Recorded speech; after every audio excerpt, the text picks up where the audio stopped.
Now, so this is quite interesting in that I've been working on this as a blog piece on my site and for my YouTube channel and everything for a little while now, and I've been meaning to get around to doing it. And it's interesting in that all the other talks I've gave so far, I've been collating work I've already done and trying to present it in some new and interesting fashion. In the director's chair is the first time I'm actually giving a talk before the video comes out. In fact, the video and the article will go live, hopefully, within hours of this talk ending, thus negating your need to attend. But you get all the fun stuff when you come along to the talks. That's the key thing. You come along to the talk's better.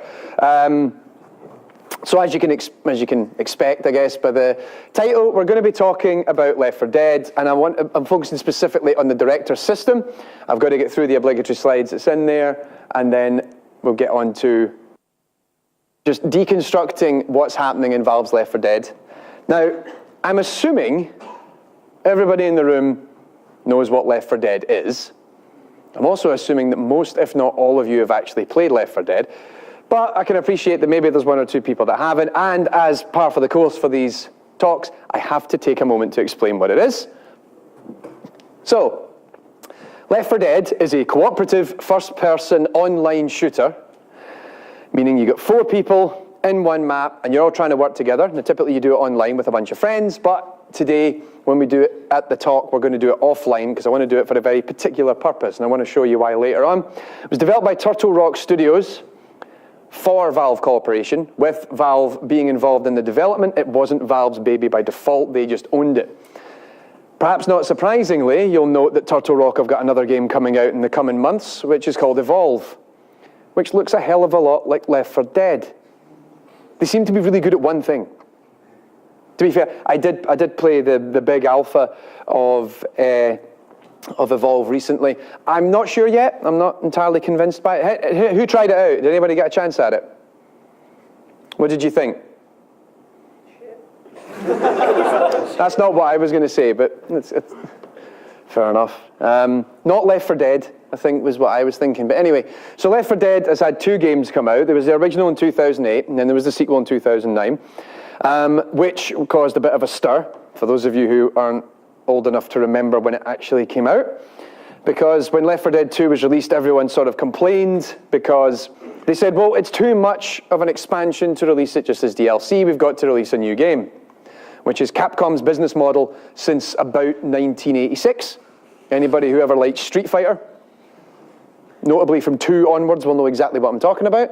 But to their credit, they have continued both games with a number of DLC expansions over the years, and it's had massive critical acclaim, and it's sold over 11 million units across the franchise, given that it was not only on PC, but it was also on Xbox 360. Now, I also like to have the video as part of the start, and I love this video more than most other video game trailers or introductory videos or what have you, because I think it really sells it. So I thought we'd start with the opening video of Left 4 Dead.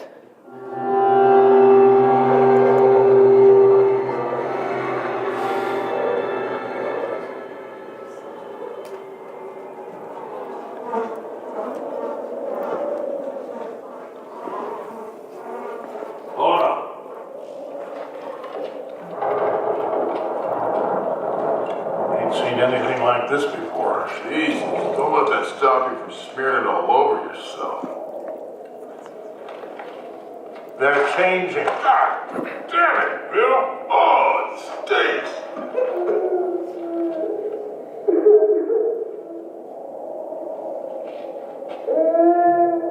Someone's still alive.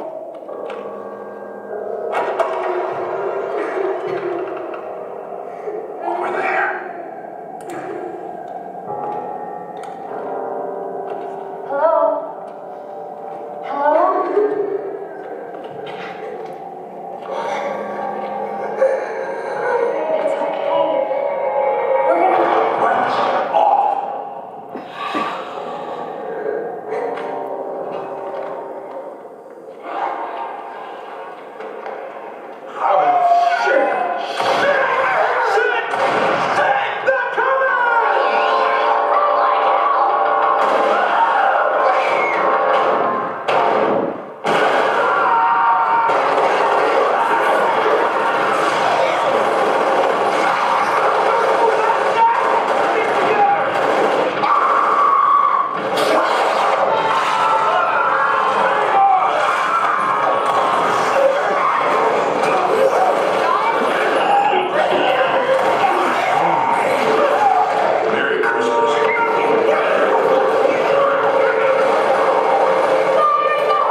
across the street.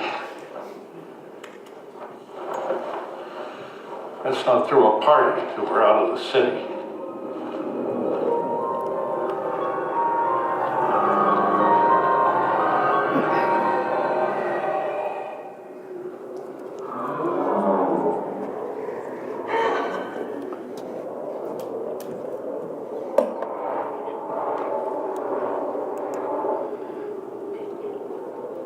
All right. Now, the reason I really like that trailer, and the reason that I wanted you all to watch it, because I realize that, by and large, everyone will have seen that trailer by now at some point or another. Anybody never seen that before? Wow. That's actually a lot more than I anticipated. I thought it'd literally be like 3 people. That's the opening video when you run Left 4 Dead 1. And the reason that, I mean, while it's a pre-rendered trailer, and let's face it, this is one industry where you can never trust a pre-rendered trailer. Anybody who's recently bought Assassin's Creed would know what I'm talking about. But the reason I like this is that it's quite an accurate reflection of gameplay, even though it's a little bit more grandiose, embellishes a couple of things here and there. But by and large, it reflects exactly how Left 4 Dead as a game plays. And if you think about how that trailer started out, they're on their own, things are quite quiet. And there's no real problems. They're just kind of meandering around, and they discover the witch, but they don't make any sudden movements. The team's just sort of hanging around, and then the zombie horde come out of nowhere and start attacking them. They panic. There's a little bit of discordance going on. Nobody's really properly communicating with each other. Then one of them accidentally startles the witch. The witch attacks them. They're suddenly in this massive defensive position, but other characters begin to appear, but they're picking off different people. You see the smoker come out, you see the hunter come out and attack different characters. They set the car alarm off. Things then go from bad to really bad. More zombies turn up, the tank turns up, they have to run, and they keep running as far as they possibly can, and they get to that fire exit, get to the top of that building, and things quieten down again. And that represents what Left 4 Dead is in a nutshell. That, to me, is why that trailer is so good. There's also the fact that it actually ends where Left 4 Dead 1 begins. The more astute of you will have actually recognized that that rooftop is the start of Dead Center. So, if you break it down into what the key elements of what I think of Left 4 Dead are, is that the need for coordination is quite paramount, and you see that in the trailer, that they try to work together, they help each other out. Bill gets taken out by the smoker, and then, you know, he gets helped. Somebody helps him get back up. Francis helps him get back up. But also that one of them accidentally startles the witch, and then they're like, oh God, so they're kind of running away from the witch. And it's when that teamwork isn't there, things begin to go bad because they start getting picked off. Stick that in your mind, that's important. The next thing is that the enemies are quite unpredictable, that they didn't know where they were going to come from. At no point, with the exception of when the car alarm went off, there's no point in that trailer where they knew where the enemy was. They knew that the enemies would converge on the car alarm, but they didn't even know where they were going to come from. And that's quite a dangerous thing, and that's kind of a key element of gameplay, and you see that, you know, repeatedly as you play it. But more importantly, everybody panicked. Even Bill's a little bit panicked, despite how, you know, kind of he sounds throughout the trailer. And it's important that you work together, otherwise you're never going to beat the game. You're never going to get through that level unless you work together as a team. So, in Left 4 Dead, this is reliant upon what's referred to as the director. And it's an AI component that's built in Left 4 Dead 1 and 2 that manages the overall experience. And what we're going to do throughout the talk is first explain what the director does in a kind of general sense, and then follow that up with how it does it. But we're going to have 2 shots of playing the game throughout. And I want you to actually pay attention to what it's doing. On the first instance, I'm just going to talk about what it does generally, and then the second time I'll show you exactly how it does it, and then how you can actually do this at home if you want. So, but first, before we really get into that, it's just what is the purpose of a director? Because, I mean, this is the first time I've talked about it. And it's actually, there's more than one director system now. Left 4 Dead has helped sort of pioneer this idea. And it's the same as working in any, you know, other medium, any art, whether it's film, it's theatre, it's television. This is what the director does in the same fashion as it's just trying to craft a scene. It's trying to craft an experience, and it's working with actors. There's kind of a small kind of, well, I'd say there's 2 fundamental differences between, you know, whether it's film, television, theatre, compared to video games. Well, the first part is that the cast are a little harder to manage. because you've got all the non-player characters in the game, but also bear in mind that the cast is also all 4 players that are in the game, and that's kind of part 2. The audience are also the active participants of the experience. So you're trying to communicate and you're trying to work with a series of actors who aren't really interested in what you want the scene to look like. In fact, if anything, you want the scene to look the opposite of what the director does, because the director is kind of moving towards achieving a particular goal. And I'll tell you what that goal is in a minute. But you're like, well, I'm more interested in trying to win the game. And it's trying to just craft that experience around you. But also you need to make sure that it's fun. Because it's like, I'm going to craft this experience, and you go, you know what, this experience is crap. What do? Log off. I'll go play Dota. Or, whatever game. CSGO, apparently, is the one that all the other Valve fans are quite into. So, you'll turn the game off, you go play something else. You need to make sure it's interesting. So this is really what the director's responsible for, is ensuring that it maintains interest, but doesn't either frustrate you or bore you. It's got to kind of keep you on edge the whole time throughout the game. And is it an AI system? It is. I mean, this is the thing that sometimes people have trouble understanding, is that everything else that I've seen so far, like the 4 talks that I've gave, the 3 that I've gave thus far, it's always about AI that acts as a non-player character, with the exception of procedural generation systems. If you look at the talks on Batman and Fear, the AI was for the non-player characters in the game. And in commercial games, we're sort of expecting it like that. So how is the director an AI system? Well, it's because it's still got its own goals that it's trying to achieve. And it's trying to make rational decisions in order to achieve them. But what you might consider to be their decision, you're going to be quite intrigued by this when you realize how it actually works. It's not really interested in killing you.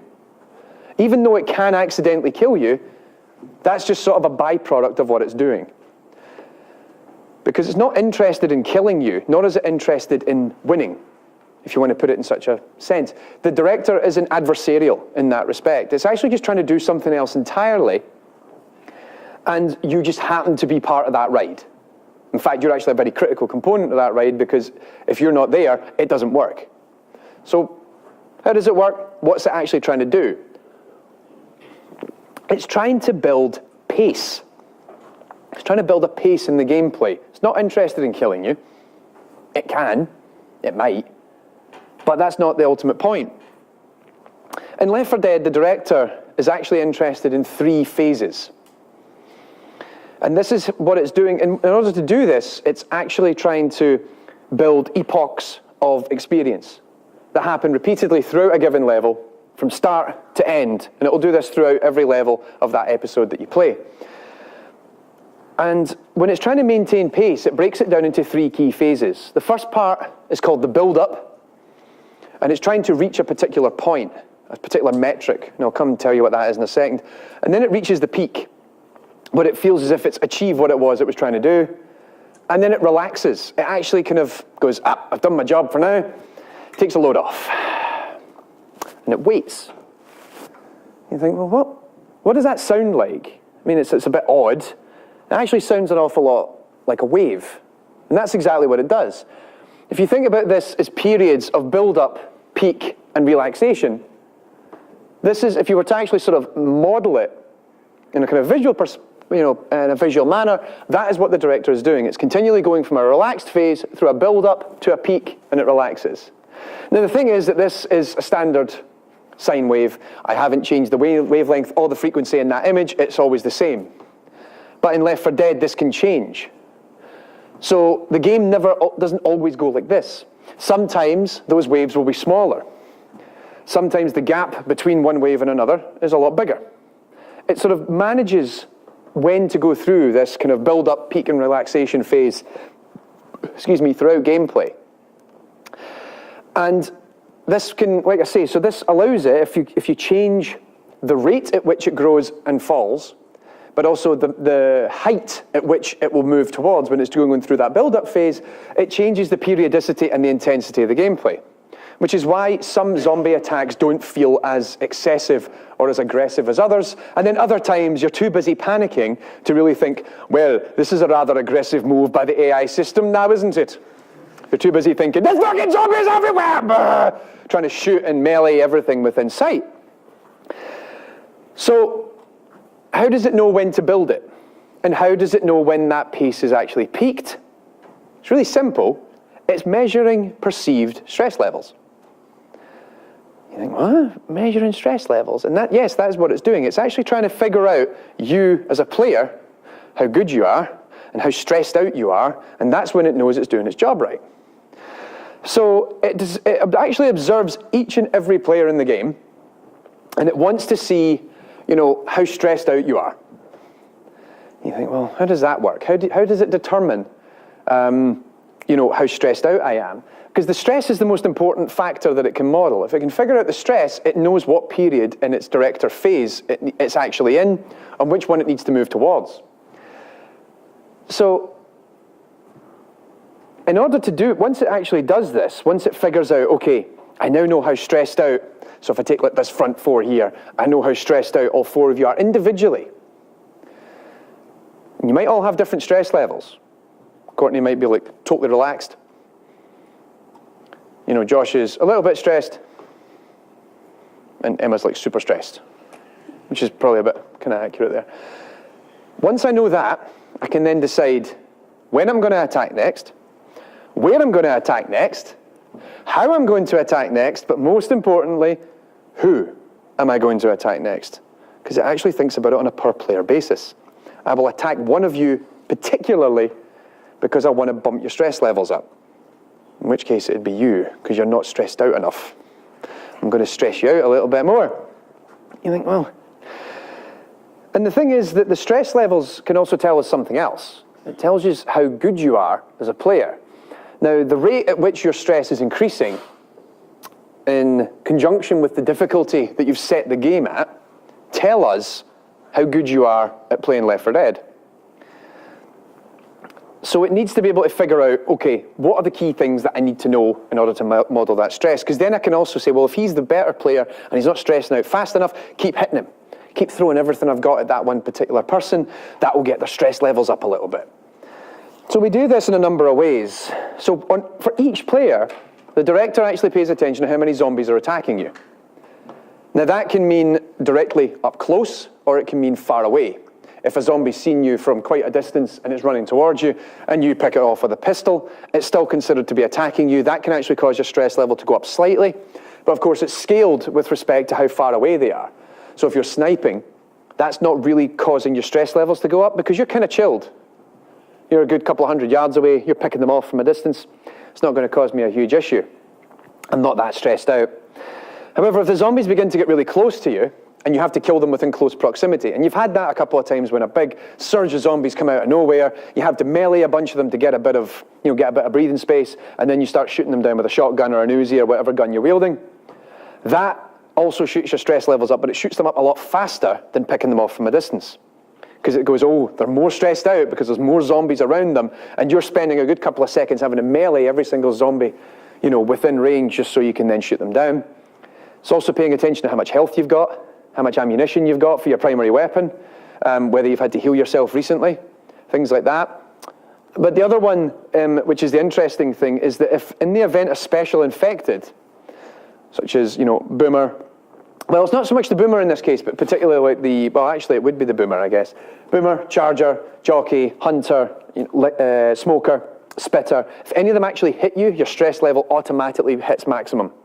In the case of some of them, that's quite obvious, because if you get hit by the likes of a Charger or a Hunter, you actually get pinned down, and it begins to kind of wail on you a little bit. If it was a Smoker, it pins you back. You're losing health as you go, and as a result, the director goes, okay, their stress level must have really peaked. Because, by and large, you're going to be like that. Maybe at the start of the game, you go, oh, guys, I've been hit by a Hunter. Can somebody please help me? But at the end of the level, when you're getting towards that big end sequence of the game, you're like, can somebody get this damn Hunter off of me? And you're like, where the hell's everybody else?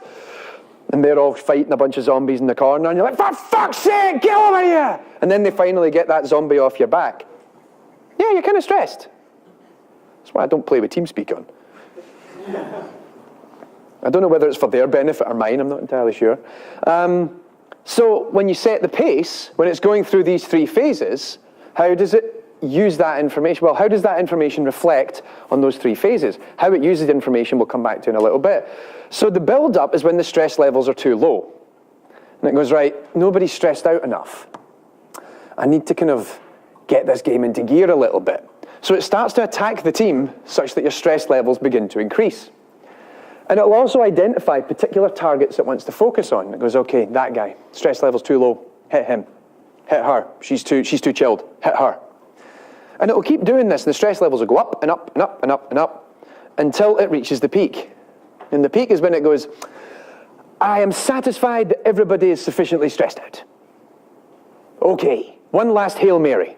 So it'll throw one last thing at you just to keep you a little bit freaked out. And you're just like, yeah, you're shooting everything within sight. And you're just hoping upon hope that that's the last of it. And it already is. You think, oh God, I hope there's no more zombies coming. It's already decided there's no more zombies coming because as soon as it hit the peak, it moved into relax. And that's when it just eases off. And it goes, right, leave them alone. Let them breathe a little minute. Let their stress levels all go down. And they do. After time, if you're not attacked, your stress levels actually decay quite gradually. And it goes, right, give them time. Let them heal, they can share med kits or like, oh God, I don't have any health. You get pain pills, okay, you get the pain pills. You reload your gun, etc., etc. But the more interesting part is it then waits. And it waits until it decides it's ready. And this is the kind of cool bit because it actually it has a certain time limit. And it goes, I'm going to wait for X amount of seconds. And then I'm going to start this whole process off again. You can actually piss it off. You can do something which causes it to drop that time significantly. And it's done really easily. It's usually done by not working together as a team. So say you all go, oh my God, what the hell, that was crazy. You're all right? Yeah, you've got your right. You're healing up, okay. I've ran out of health pills. Have you got anything? Right, okay, I'll take your med kit. Thanks very much. So you're starting to heal up. I'm even doing the animation there. Meanwhile, your friend is over here and he's like, I'm just going to go have a look up here. It's going to be fine. Don't worry about it. Ah, yeah, it's all good. There's no zombies here. There's no zombies. Shit! Shit! Because what happened was the director went, where are you going? In exactly that sense. Those three are all hanging out. They're chilling out. They're recovering. Where the fuck do you think you're going? And if you actually pay attention, the decay time on that that relax sequence goes from 17, 16 to 0 instantly. And it goes, nope, that's it. You've done it. You've annoyed me. I'm coming after you. So with all that in mind, I want a volunteer. All you got to do is play a little bit of Left 4 Dead. And I want you all to think, while it's on, I want you to think about what I was just saying, and you'll probably notice that this is actually happening. Okay, who wants it? Well, you're closest. There we go. Right. It's PC. It's PC. Let me turn on, make sure that, there we go, that's working. Oh, hang on. Are you inverted or not inverted? Not inverted. Oh, right, okay, we'll fix that in a minute. Yeah. I'm rare, clearly. Jesus. Oh, hang on, did I do that right? I think you just come in both. Oh, no. Right, we'll just do No Mercy. Yeah. I haven't played this in a few years. There we go. Well, you know what? Take your time. Get comfy. Have a seat.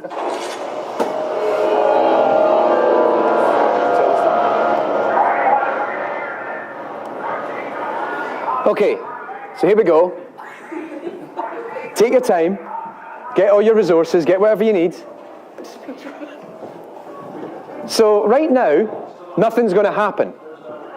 Now, I'm going to talk about this later on in the talk, but it's not in any state right now because the game hasn't officially started as far as the director is concerned.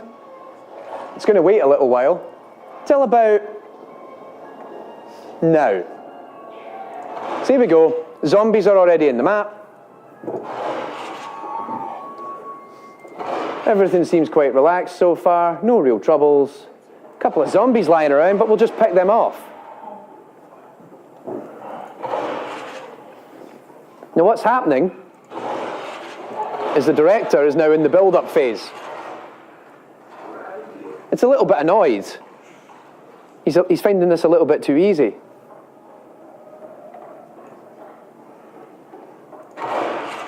And it's beginning to make changes. And I know why, for a reason that perhaps isn't obvious to most people in the room. More coming out. More zombies appearing. Don't hit them with your pain pills, it's not going to work. Soon, we're going to see some more special infected appearing.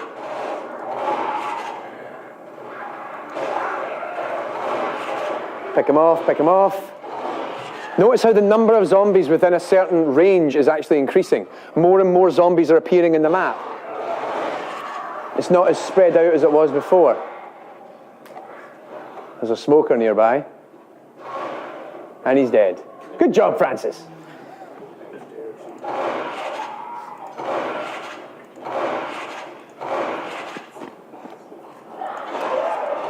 Now, I think this is when things are about to get interesting, because so far this build-up's still been too easy. Something's bound to go wrong very, very soon. And I'd probably say it's somewhere in the middle of this alley. I'm just going to keep going, and then it's finally going to break out. But when? Oh.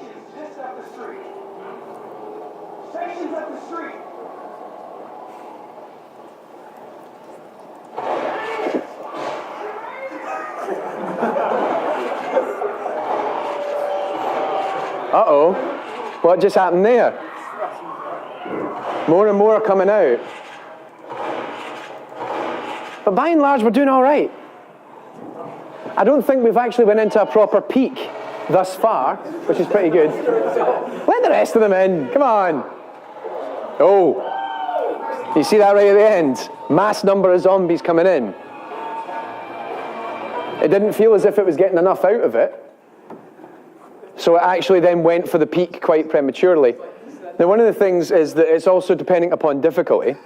So in the harder difficulties, that build-up is going to be a lot faster. But here, because we're playing in normal, we're getting to see it a little bit more relaxed.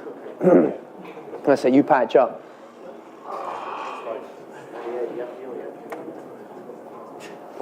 What is he doing?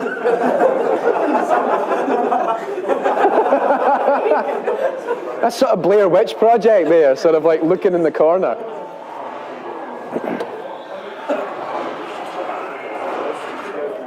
Now already the game's making it a little bit interesting because it's decided to populate the map around where that exit point is.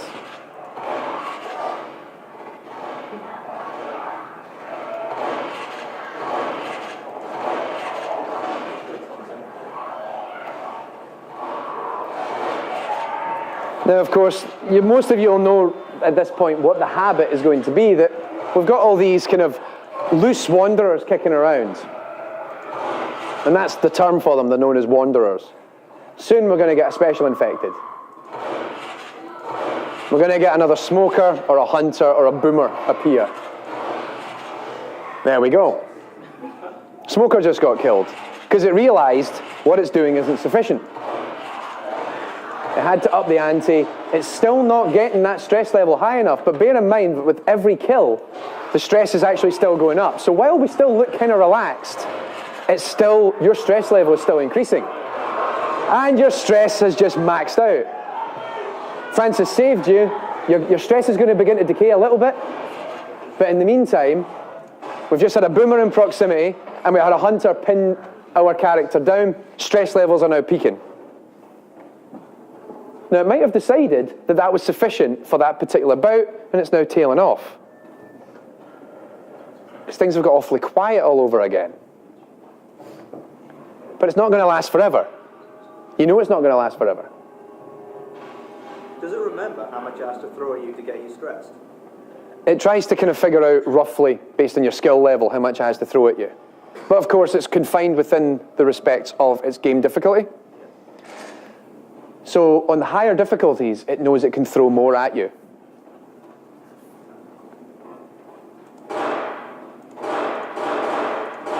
Stress levels slowly increasing, nothing major, because it still increases even when you're shooting at them. Even if you're killing them from a distance, it's still growing very, very slowly.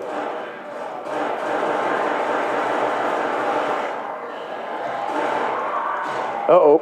Stress levels are rising faster because you're getting hit at close proximity. You're then killing them within close proximity.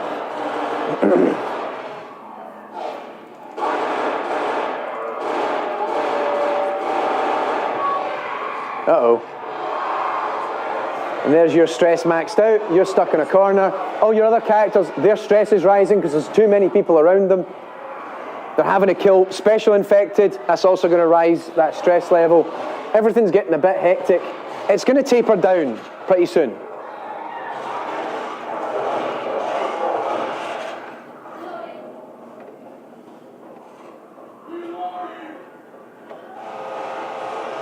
And meanwhile, while you're sort of back in that relaxed phase, the director's actually still busy. It's doing stuff. It's figuring out where to put zombies next. In fact, one of the things I'll talk about soon is it's also doing a bit of house cleaning.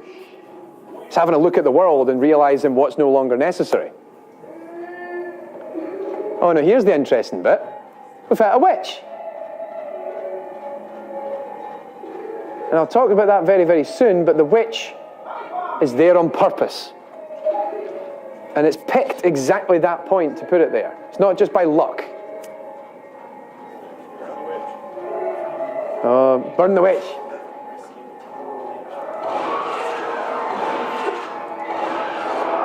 There you go. Your stress has peaked out. Ow, ow, ow, ow, ow. All right. So I'm getting a little bit fed up having to tell you what I think the director's doing. Would you like to actually see what the director's thinking? Yes. Yes. May I?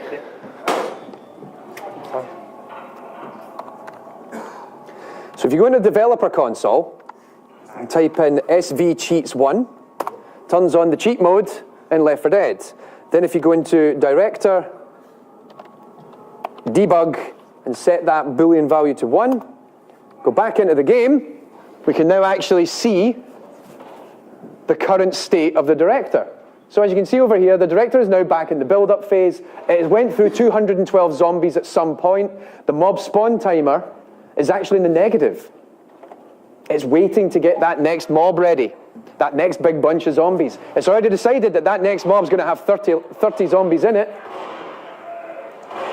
But it's also maintaining a count of how many common infected are currently in the map. Now down here, we can actually see the stress levels of all 4 characters. And right now, we're all in a mild state. We're all kind of quite low. Or in fact, we're all at 0 now. That's pretty good.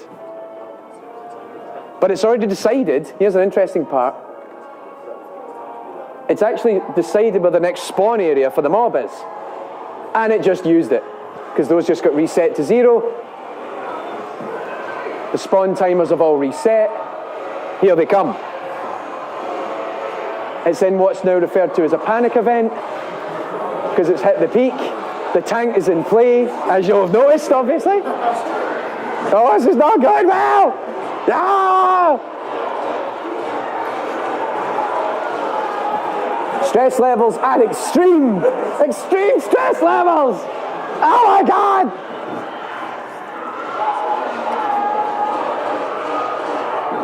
Stress levels are capped out, they're not decaying. There's too much happening. And now, it's at the fade of the peak. It's like, let's ramp it down, let's ramp it down, ramp it down. It's not quite done though, but it's just fading that peak. All right. Stress levels are still quite high, they're not ready to decay just yet. Here we go, beginning to come down. And now we're in the relax phase for the next 35 seconds. Unless you do something to piss it off. No pressure. In the meantime, mob spawn timer is getting fed up. The mob spawn timer is gradually coming down. We see that the next group of zombies that's going to spawn in are going to be 12. How many common infected are currently in the map? There's currently 15. There's now 21, 30, 26. Notice how that fluctuates. Talk about that soon. And it's already decided exactly where it's going to spawn them.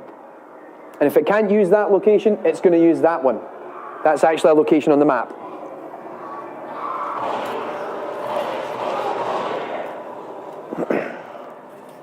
Back in the build-up phase, you've done something to annoy it. Here we go again. Interestingly, you'll also see sometimes on the HUD this thing called a forbidden target. That's things like cars, things that you shouldn't shoot because you'll set the alarm off.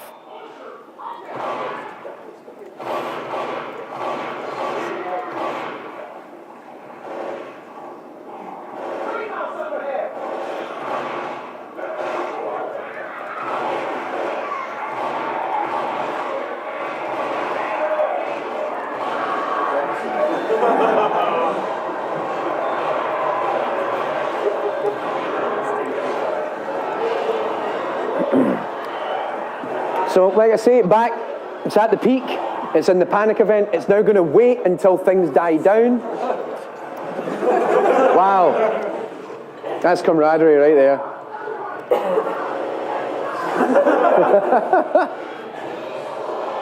Get inside! All right. Sweet, we'll stop there for now. A round of applause, that was well done.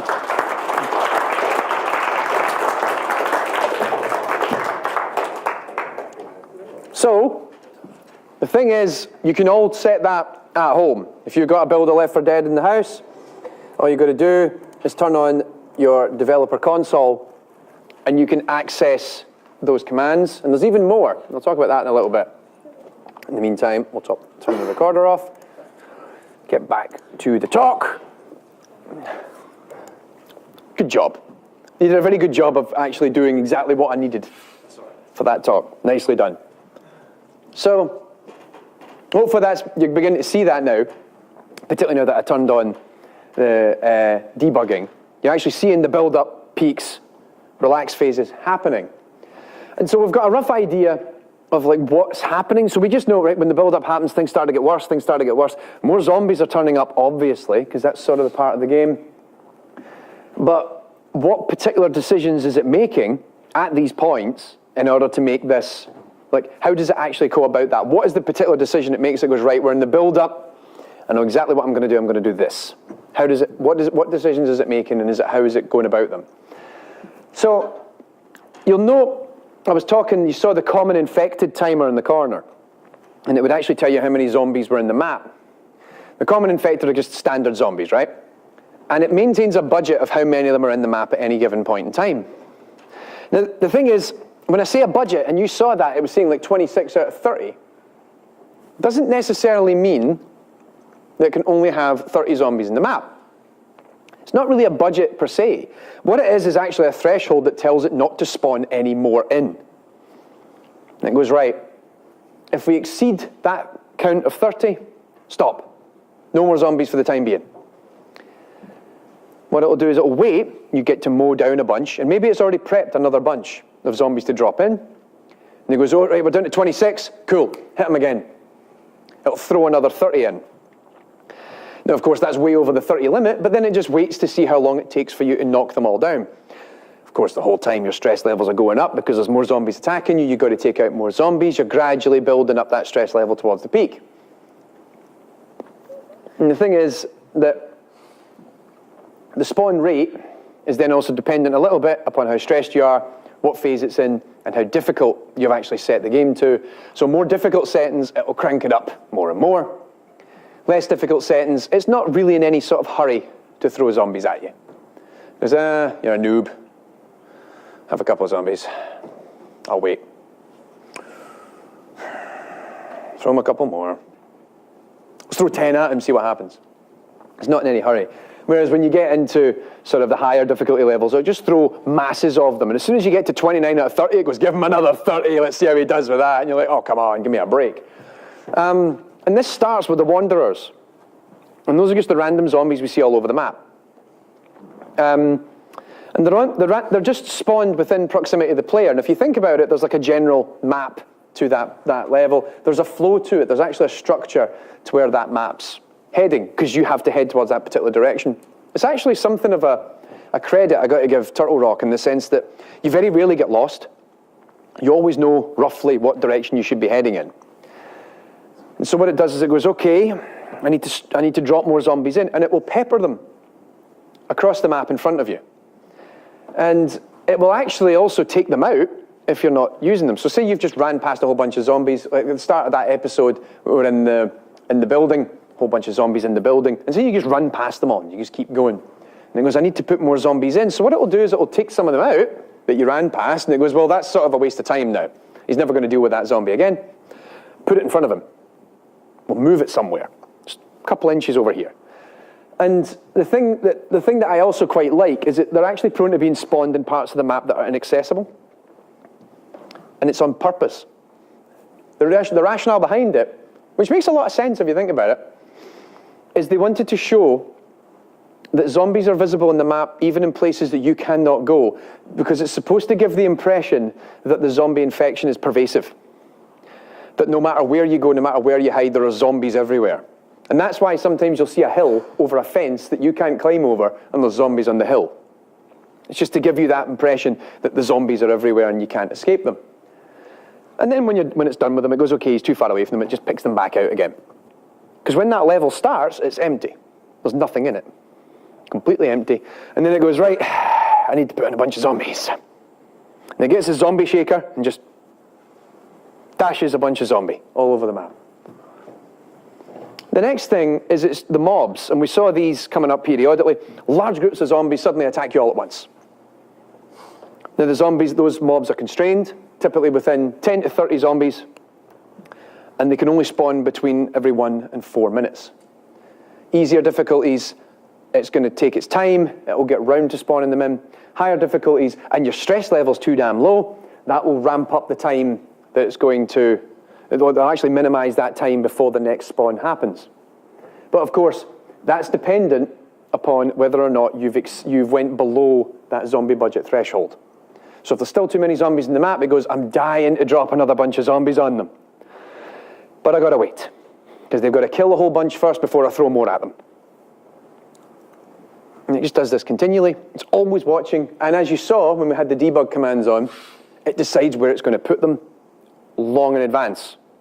And the thing is that they're never spawned directly in front of you, because you can see them coming. How many times, those of you who've played Left 4 Dead, have been attacked by a bunch of zombies, a big mob of zombies come out of nowhere, and that's literally the appropriate term, they came out of nowhere. And suddenly you turn around like, oh shit, and they're kind of running out at you, and you've got to start mowing them down.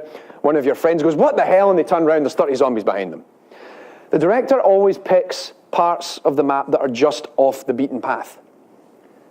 So doorways, like if you go through a building, there's a couple of doorways to the side that go to different corridors that you're never really going to bother going down. You're like, oh, that's just a corridor, that's not important. That's a spawn point for a mob. Because you go, oh, there's nothing in that room. You suddenly hear a noise, what the hell? 30 zombies have just ran out of the room. Shit! Away you go. So it's always picking locations just off the beaten track. Sometimes it'll pick somewhere that you can't see yet. So it's like it's on the main track, but you haven't turned that corner yet. So it goes, oh, you know what I'm going to do? 30 zombies around the corner. And then it just lets them loose. Like I say, never direct line of sight, because otherwise it breaks the illusion that they're just pervasive. If it just goes, oh, hey, look, and you just see them all just sort of drop in the map, like that to begin with. You're like, oh, well, there's the illusion gone. So never in the line of sight, always off the beaten track.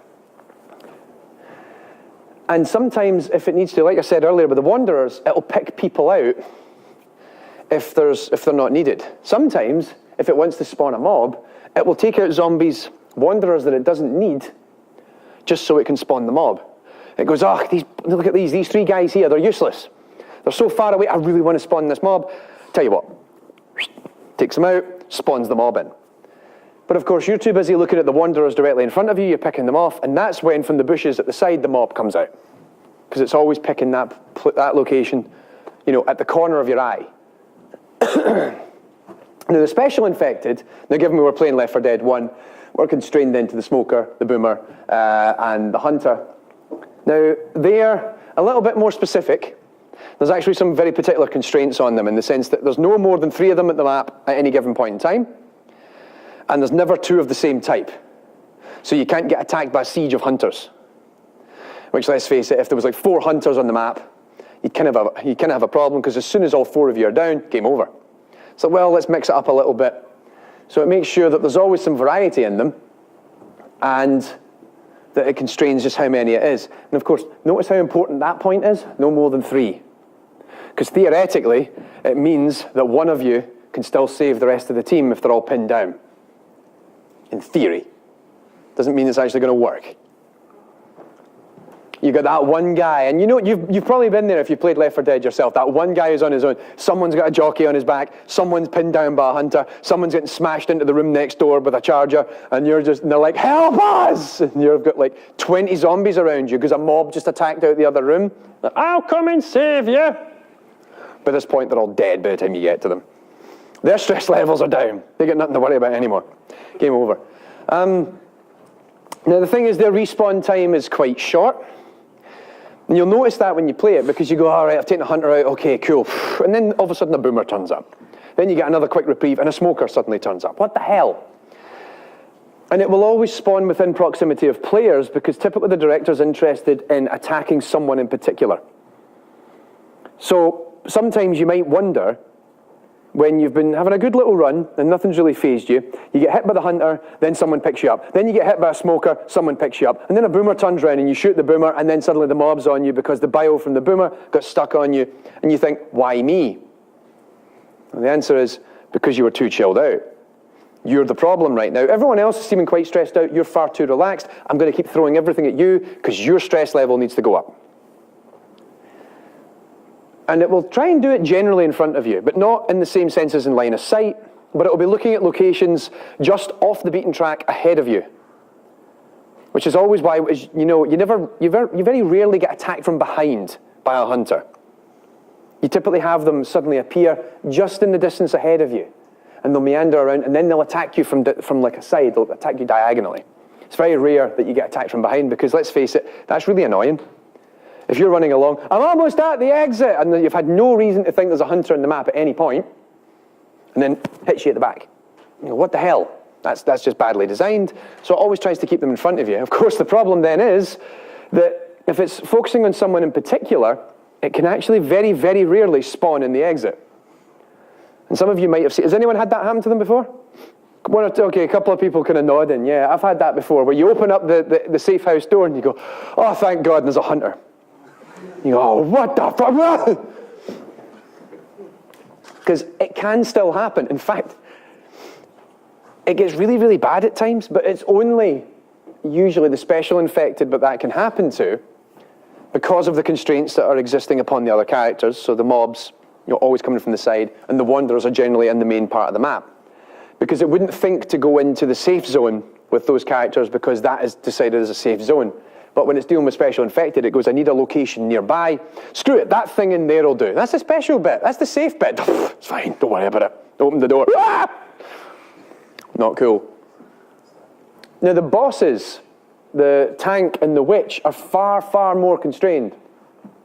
They can only spawn a limited number of times. They can only spawn in predetermined locations that were made by the developers. Now, why is that? Well, for a number of reasons. One, you don't want a tank just suddenly appearing out the door next to you. So that mob example sort of worked all right, because you kind of walking down, oh, there's a doorway to like a shop, okay. Oh God, there's a mob of zombies, bang, bang, bang. You don't want to be walking past the deli, and then there's a tank behind the counter. Sandwich? No? Okay, shit. No, run! So it always puts them in very particular locations. There's a set of preset locations that exist, and the director picks them at random at the start of the game. And it goes, right, these are my tank spots, these are my witch spots. Now, the tanks, no other zombies are allowed to spawn while the tank's in the map. Because right then and there, your focus is kind of on the tank. It's like, oh, look at that, there's more zombies over there. Meanwhile, like it's dropping a car on your head repeatedly throughout this whole process. So it kind of makes sure that that is the only thing you're interested in at that point in time. Now, the other interesting part is it also immediately heads to attack players upon spawning in the map. It will find you, and as soon as it's got any line of sight, it starts to attack you, even when you haven't seen it yet.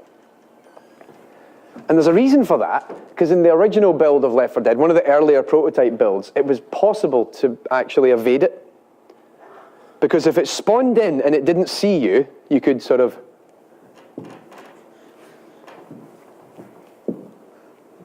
Come on. You could treat it like a witch, which is sort of goes against the design of it, because the witch is meant to be there to avoid and sneak round, but the tank isn't. They're supposed to be the polar opposites of one another. But you could actually do this. They said, right, no, screw it. As soon as it's in the map, just make it attack people. That way we solve that problem. Awesome. The witch. Now, typically zombies don't spawn within proximity of the witch. They'll spawn maybe when the witch is in the map, but you're not close enough to the witch yet. Because, well, let's face it, it's kind of obvious. Because if you get within proximity of the witch, and I've had that experience where you're at A, the exit's at B, it's a really tight corridor, and the witch is in the middle. And you go, ah, balls. Lights off. Now, how annoying would it be if you get to about here, and a mob appears over there? You know, oh, shit. And the witch is beginning to stir a little bit. Hi. That's really annoying. That's when you get more frustrated at the game, because the game's it's unbalanced at that point. So the director says, no zombies get spawned when you're near the witch, because right now you've got bigger problems to worry about, because you're all going, let's sneak past the witch and head to the exit, and there's always that one guy with the big thing of kerosene that goes, no man, let's set up fire. This'll work. No, it won't. I'll be fine, we'll just set it on fire, then we all shoot it, and it'll die. Of course, at this point, as soon as you do that, it takes everybody out, or it takes a couple of people out, you then kill it, you revive everyone, okay, we're good, and then it decides to throw another mob at you because you were too busy messing around trying to kill witches. It realizes you've got bigger problems at this point. And it's not just about the zombies spawning. There's a little bit more to it than this. And this was something, I kind of hinted at it a little bit when we were playing earlier, but you can pay attention a lot. Rather than having the debug mode on, you can actually tell when it's doing something. You actually can sort of learn its patterns of behavior. But you can also tell when it's not working at all. Because while it is the primary means for it to use the zombies, it can do more subtle things around the environment. And of course, the higher the difficulty level, the more these become apparent. When you're playing it on normal, it's sort of like, it's only in like second or third gear. It's not really trying yet. When you start ramping the difficulty up and goes, okay, right, I can now really screw with this. Here we go, watch this. And it starts off with item placement. So you might think, you start every level and you're in the safe house, there's some items to pick up. But then you kind of move through the environment, you find some pipe bombs, you find Molotovs, you find maybe the odd health pack, pain pills, adrenaline boosts, that sort of thing. Even new weapons sometimes appear in the map. Now the thing is that those spawn positions are also fixed. The designers said, right, okay, here's a bunch of spawn positions. And when it starts the game up, the director goes, okay, put some stuff over here, put some stuff over there, give them some health at that point. And you'll notice that sometimes when you're going through and you really, really want that health pack and it isn't there. But other times, you really, really need that health pack and it's suddenly there. You're like, oh, thank God, because all of you are down to like next to no health. One of you is pretty much popping pills, and if you don't stop popping pills, if you stop popping pills, you're going to die. This is beginning to sound a lot more like Pac-Man than Left 4 Dead, but and there's actually some intelligence happening to this, because the director actually swaps items in and out of the game while you're playing it, based upon how well you're doing. The most obvious example is pain pills versus med packs. So if you're doing all right, it'll just give you pain pills. If everyone's beginning to do really badly, it starts swapping the pain pills out for med kits. It goes, all right, we better throw them a bone. They're not doing very well. Let's help them out a little bit. Here you go. Here's some extra med kits. Yeah, you start healing up. That timer is going down. I'm going to attack you again in any second now. You better hurry up. So it tries to be nice to you a little bit. The other thing is that in Left 4 Dead 2, there are there's only a few examples of this, but there's actually some dynamic maps. It's very subtle. And what it'll do is it'll try and change the shape of the map. It'll add obstacles into particular paths. It'll also try and activate car alarms more frequently And that's something that even the first game does a little bit. So you saw that earlier where there was a couple of cars and somebody accidentally shot them. If the director thinks you're having it too easy, it just turns the car alarm on. And of course, you're all spending a couple of minutes going, who shot the car? Who shot the car? No, we all talk, nobody shoots the car. Meanwhile, you know, big horde of zombies is coming over the horizon. You're too busy arguing with your friends over who shot the car. Oh shit, here we go. And you've got to get into that defensive position again. The thing is that it only occurs in a handful of sequences. And I think it was something that they really wanted to experiment more with, and they didn't. If you have a look, if you go through some of the actual map files in Left 4 Dead 2 specifically, one of the first episodes in Left 4 Dead 2 takes place in a hospital. And if you remember, you get to a certain point in the map, and then you take an elevator that goes down to the ground floor, and the building's on fire, and you've got to fight your way through smoke. If you go through the map, and some of the log files in the game, some rather enthusiastic fans noted that the elevator originally could stop at multiple floors. So it was maybe going to stop 2 floors up and go, right, you've got to walk the rest of the way down. So it felt if you were having it a little bit too easy, it would add more level in and make it a little bit more complex and a little bit more time consuming and just try and get you working. There was also a couple other levels. I think it's the Carnival. They actually experimented with having dynamic walls, that the actual shape of the map changed, but they kind of scrapped this. So some of it still exists in Left 4 Dead 2, but not all of it, because I think there was only certain instances where they were happy with it, because they're repeatedly testing this and just kind of tweaking it again and again to make sure that the director behaved as best as it could. The other thing is that sometimes the director just doesn't have any control at all, because the game can turn it off. The most obvious time is when it's not working, is at the beginning. So when we saw that, when we were in that first map, you're standing on the rooftop, you're getting all your resources. It'd be a bit annoying if you're talking with your friends and going, okay, are you taking the shotgun? Okay, if you're taking the shotgun, I'm going to take the Uzi, and we should all group up. And then, oh, look, there's a hunter. That's not going to help you when you're just starting out the game, particularly if it's the first time you've ever played it. What's the buttons? What do I do? It seems really stupid. Why can't I just go around and headshot them all? There's something on me. Because you've just been attacked, because a tank just appeared next to you or something stupid like that. No. The director just kind of is told to stay off. And then in that level, as soon as you walk through the door, turns it on. And goes, right, game time, let's do this.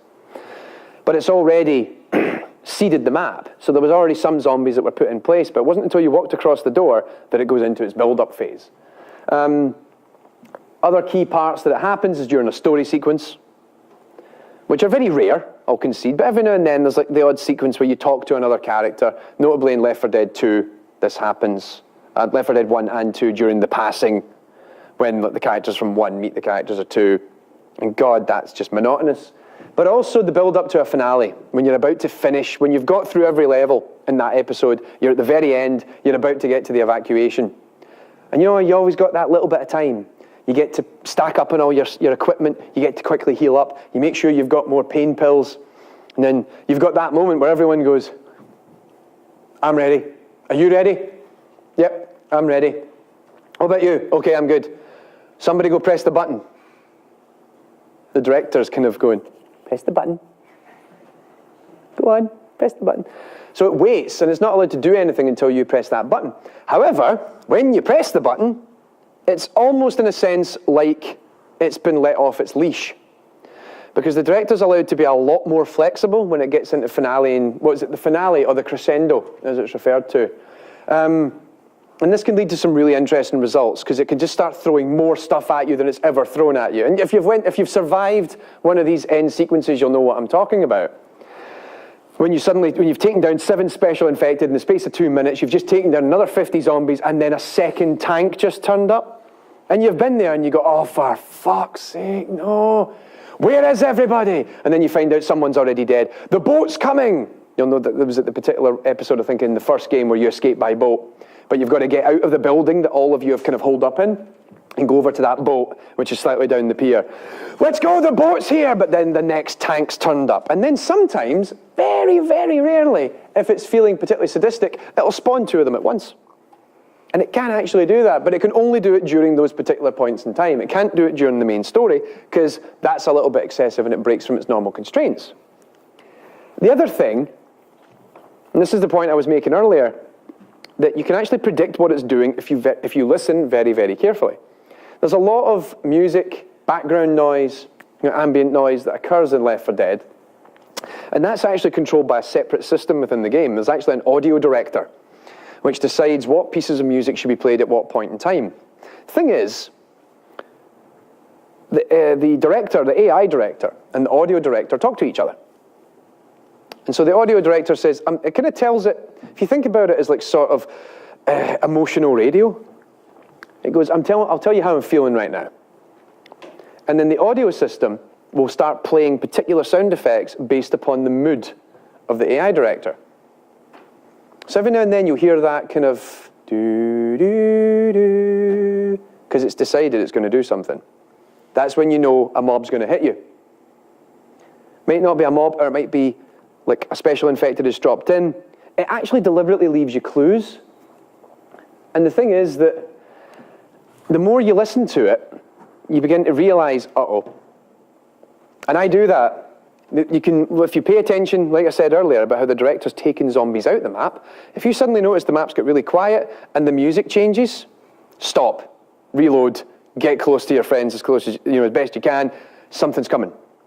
And you know it's coming because it warned you, but the thing is, most people don't even realize it. You just think, oh, it's part of the spooky sound effects because it's meant to be a spooky game because it's a zombie apocalypse. It's actually telling you, I'm coming for you. I'm coming to get you. I've got all these zombies, and I've got a couple of special infected, I've got a tank who's dying to come out, and I'm coming. I'm coming for you right now. And you're just like, oh, it's fucking great. I know what I'm doing. It's going to be fine. It's almost as if it's going, I told you so, So, with all that in mind, someone want to have a second turn at it. That way I can give you an opportunity to see all that again. But given what I've just told you, it's going to be far more obvious what's actually happening. So I need another volunteer. Yes, my good man, come down. All right, let's do this. It's going to be great. You're going to love it.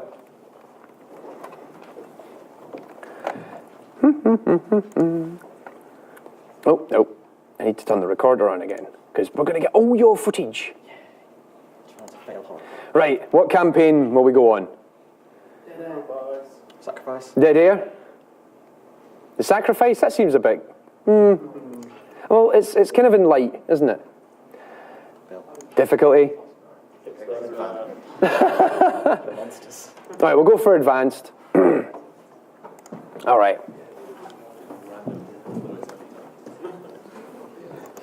Let's have a look at this then. Let's watch it in action. So I'm not going to turn the debug mode back on again, because it's already on, evidently. And you can see, mob spawn timers haven't started yet. It's already put in 13 zombies. Team's not left the starting area, so it knows it shouldn't really start yet.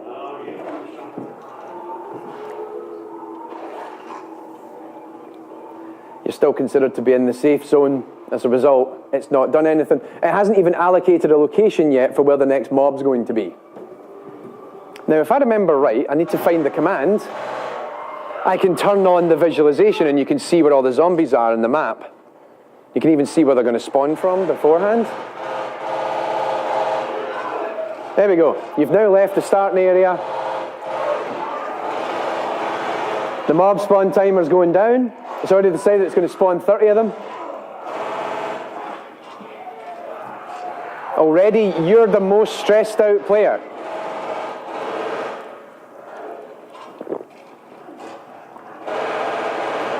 Oh, steady on, your stress levels are quite high.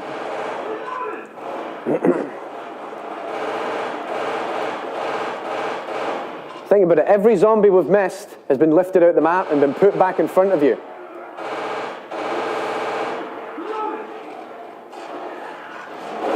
Whoops. Well done.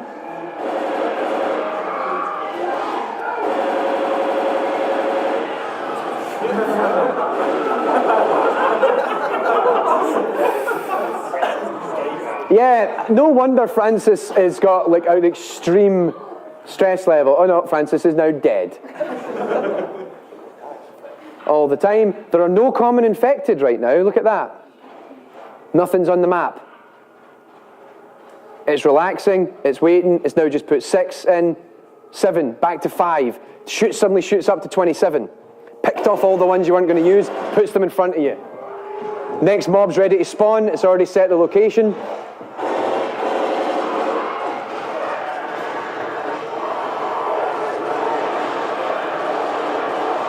Oh, this isn't going well.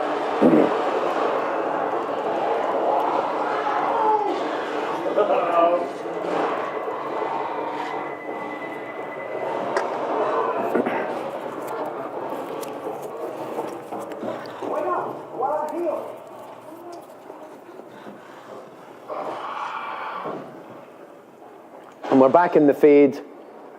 There's still 3 common infected in the map, but it might just pick them back out. 3 down to 2, 2 down to 1. We're suddenly going to see it shoot back up again in a minute. Oh no, it probably won't, because a tank's about to come in. Unless you hurry up and actually open the door. Survivors are now in a battlefield area. It's now in a panic event because it knows that the tank's coming. And of course, the tank was preset. That particular experience required the tank to be there. Oh shit.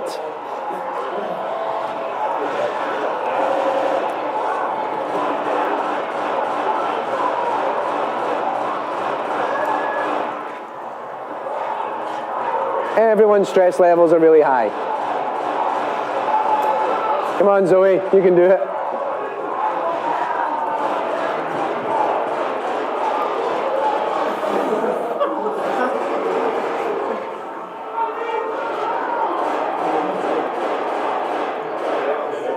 Oh, Bill's dead. And there we go.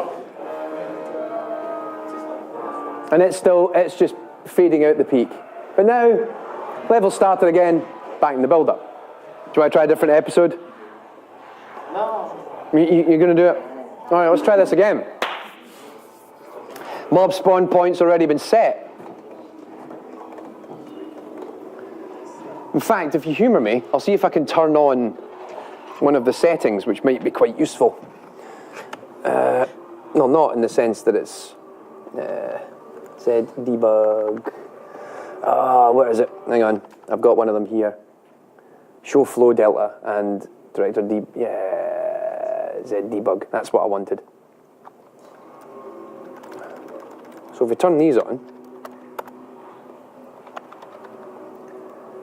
Oh, nope, I don't want to use them. Right, let's see what we've got.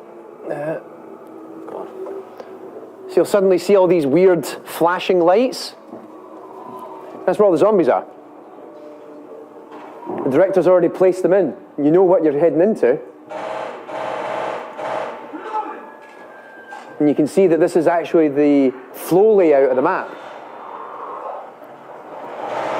And you also notice that these all have very particular ID numbers. I wouldn't run away from your teammates. That's how you died in the first place. But yeah, you see these locations have ID numbers? All we're waiting for is for him to get close enough to that ID number. When that happens, mob's going to attack. Oh, they've spawned because the spawn position just changed. We're still in the build-up. We haven't peaked yet. We could still get a special infected turning up at this rate. It's still building. You're not stressed out enough.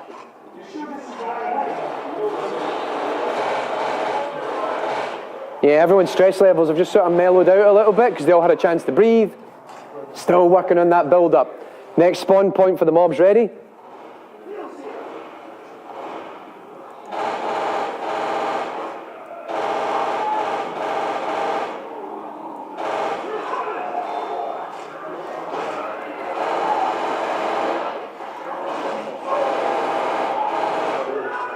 You do realise it's picking on you.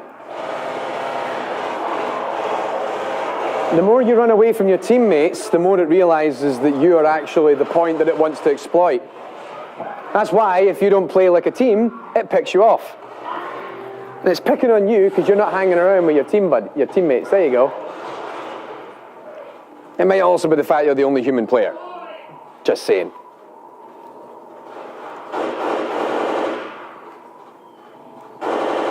I see that, you're getting a little...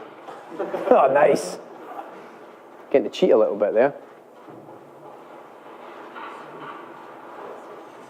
Listen to the noise. Ambient effects every now and then, just like, what's going on? And we're still relaxing for the next 13 seconds, unless you run too far ahead. And it did. See that? We still had about 11 seconds left of the relax phase. You've jumped ahead too far. You've annoyed it. It's went back into the build-up. Here we go, build up now.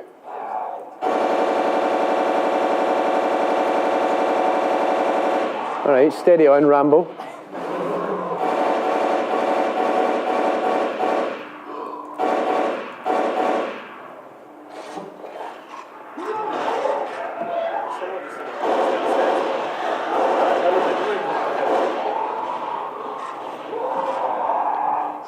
Still in that build-up phase.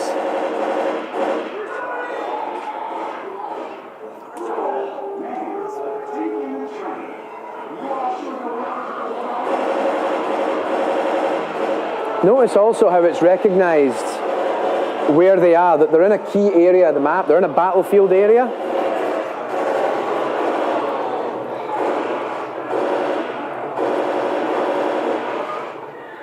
What's a battlefield without a good battle?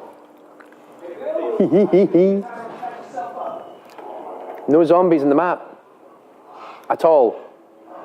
Whatever was left, it took it out.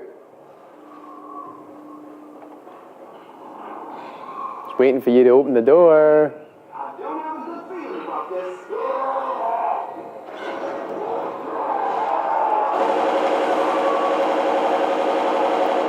Suddenly there's 33 zombies in the map, but we just went from 0 to 33 instantly. Oh crap.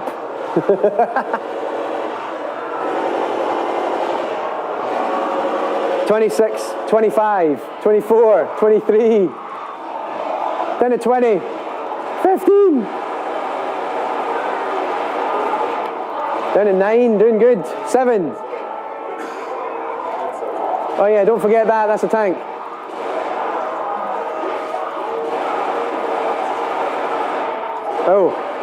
Oh yeah, you're the only one that's left.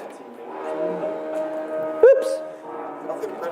And it's just chilling out now. It's all good.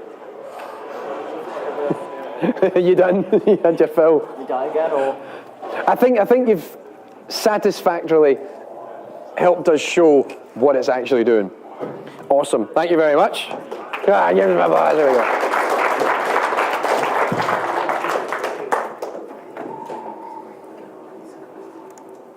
So, oh, by the way, if you ever want to do this yourself, hang on, let's get back to the main menu. You go into your options.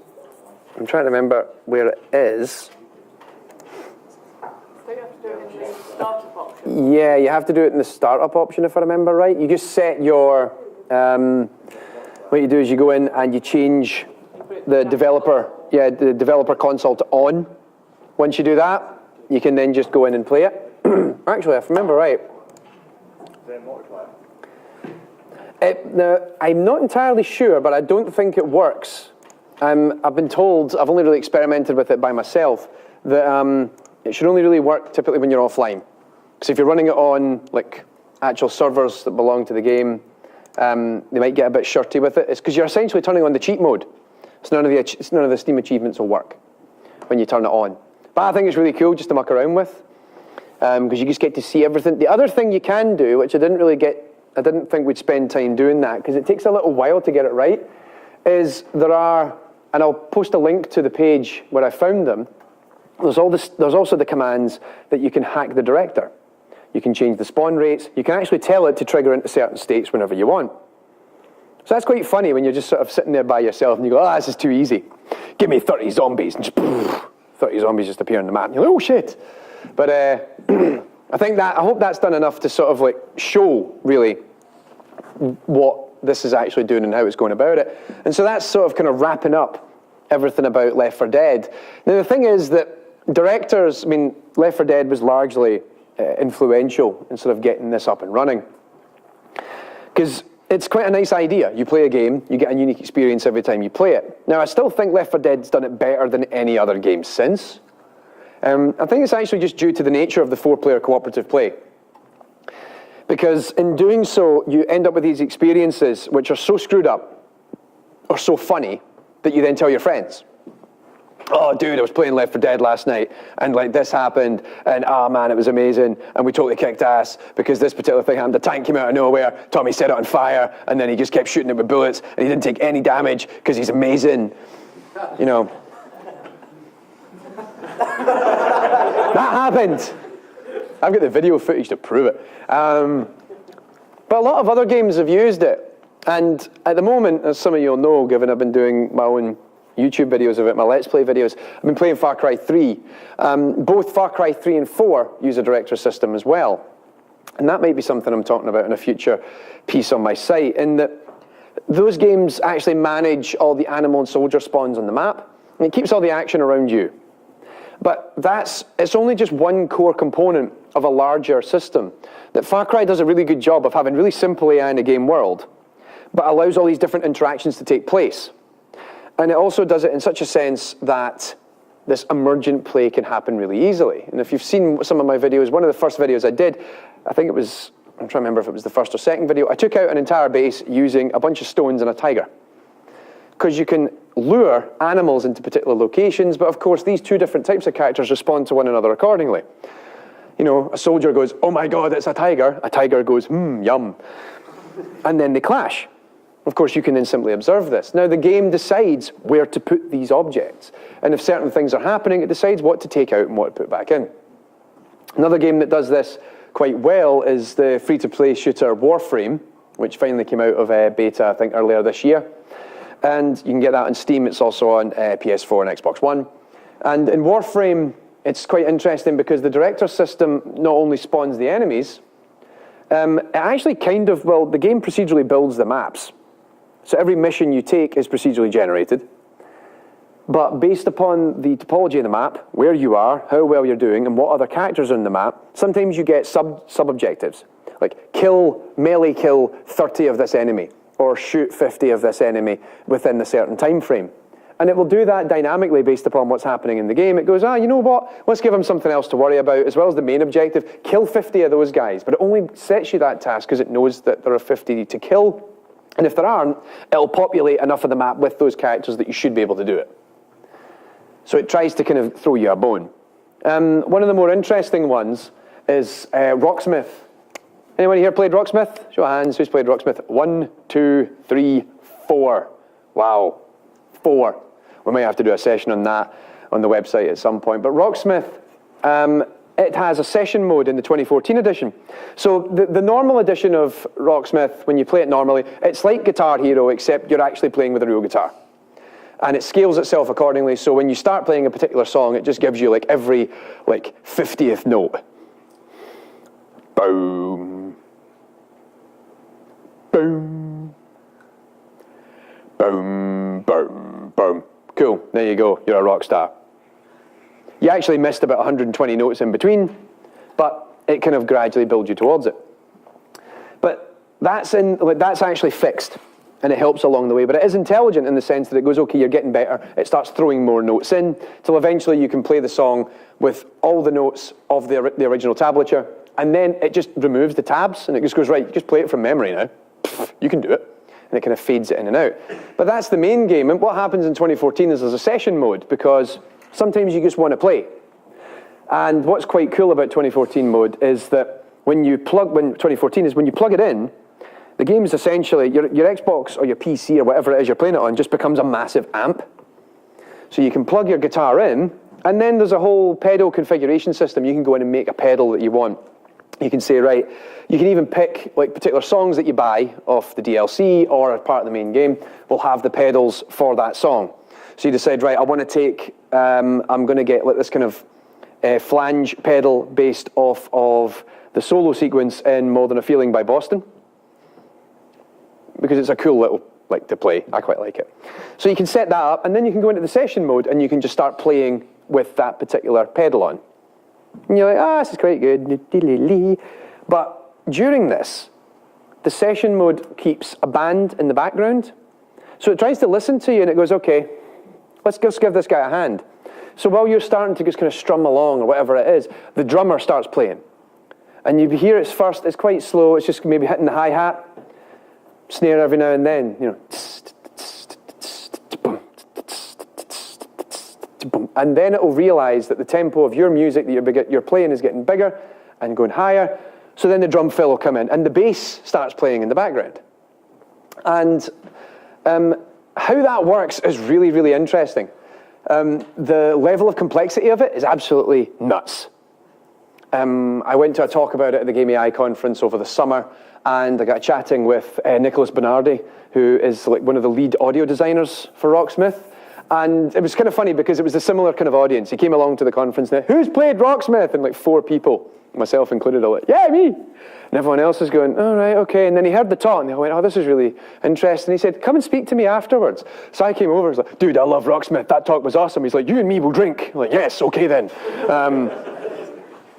So we ended up just chatting away about Rocksmith for ages. It was so much fun. I'm definitely going to talk, put something on the website about that in due course. But with that, that is the end of this particular talk. That is the end of In the Director's Chair, and I hope you learned something from it. If anything, I hope everyone just wants to go home and play Left 4 Dead more than anything. I kind of compel people to play video games. I feel like I'm doing a good job. On that note, this is essentially the end of the AI and Game series.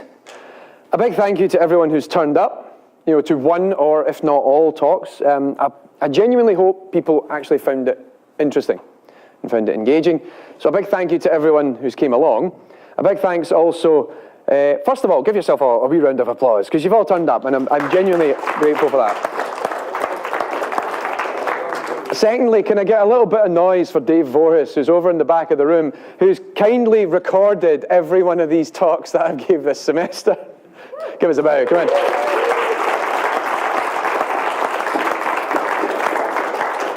So, I'm kind of done with this. This is it, it's all finished. So the burning question is, would you like some more? Yeah. Let's see, can I hear some noise? You all say yay? Yay! Anybody say no? No. Get out. My go-to is I look at Neil. Well, thank Christ for that, because I've already started prepping the second season. I was really kind of like, God, I hope they say yes at the end of this, or they're just like, nah, we're good. I learned enough, I'm done with this. So, 4 new talks, they're already timetabled, rooms are already booked. I already have some very rough ideas. Well, I've actually got a couple of interesting ideas in mind. So this season's been, and I'm now referring to them as seasons, because they're now going to come in 4 episode formats until I quit this job. So who knows, you might get season 2 and that's it. Who knows? I never know. But what we did this season was sort of 1 heavy research one, and then it was 3 based on commercial games. I want to kind of balance that a little bit next time round, but I've got some really interesting stuff that I'm looking at from the research side, because you want to make sure it's interesting. And I can only appeal to so many people on that. But anyway, I've already picked my 2 commercial games, and I'm fine-tuning what my research elements are going to be. So without further ado, I will announce the next talk, because I've already been asked by someone, when am I going to do Halo? And I believe Richard already has first dibs on who gets to play the Halo game when we do it. So this is one I've been sitting on for a little while, in the same way that I was sitting on Left 4 Dead. I went through 10 different names for this. I couldn't decide on what the hell to call it, and I just went with Outsmarting the Covenant, because I was like, screw it. Because everyone wanted me to make a Cortana reference, and I said, no, screw that. She's not a good AI. I don't like Cortana. And this is going to take place in February 2015. I got 2 whole months to prep this, which means I'm not going to start it till 4 days before I deliver it. Maybe 5 days. I'll probably do it on the Sunday night. Again, it's a Monday night. It's a little bit later than we usually start. We started at 6 o'clock this term. It's going to start at 6:30. That's only because Wayne Rippon has actually got a lecture from 5 till 6 in the room. and I finally got the OL2 lecture hall. If anyone who's been in OL2 this semester, you'll know that they pimped it out. It looks a lot nicer. It's got a much bigger screen. It's probably not got that damn blue tint on it as well. So yeah, we're going to start that off. That's going to be on the 2nd of February, 6:30 up in OL2. And the talk's going to focus primarily on Halo 2 and Halo 3. Back in the day when Bungie were actually responsible for Halo, they were actually pretty good at talking about what they did. Not so much anymore. In both respects, not only in the sense that 343 Industries aren't as chatty about their development processes, but subsequently, Bungie have been caught up with that Borderlands ripoff.